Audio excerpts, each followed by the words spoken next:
Safa Mufakkar sama sepakat bersama panjang sedikit dan lemah menghambat yang terlalu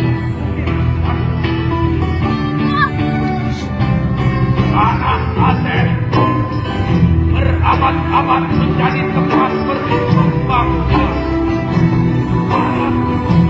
China, Eropa, India yang sangat mendakwa pada perlakuan. Tempat berhimpun kaum kulit putih pada bencana. Inilah Aceh menghadap ke timur, kebun sawit yang subur, di mana makanan bara bertumbuhan. Di utara, minyak dan gas dari bumi menyembur. Aroma hutan disingkir.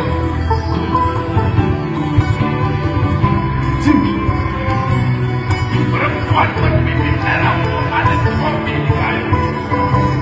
Di Celuk, orang-orang memainkan nangkong. Sungai alam di kaki lorong. Inilah Aceh. Laki-laki bersama Indra Keren. Kota Rapai Elektrik Selatan. Rapat Rimpen dan Harum Sampai Wijaya. Taman Laut bermain sahabat. Ayam tangkap di Aceh Raya. Inilah Aceh. Tanah harapan adalah gerbang yang terbuka. Inilah Aceh. Tanah harapan gerbang yang terbuka.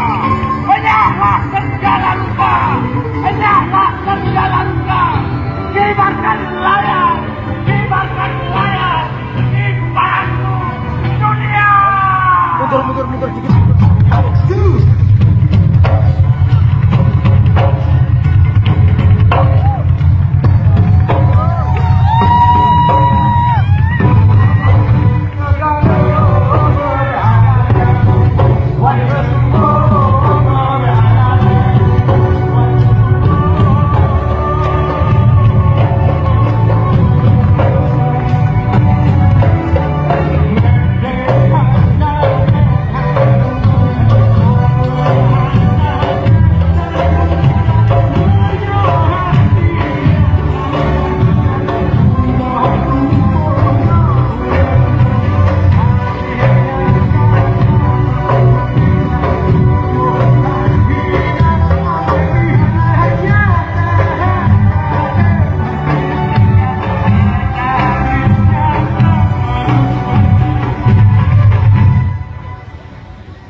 sejahtera. Amin.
Pura-pura menari, pura menari.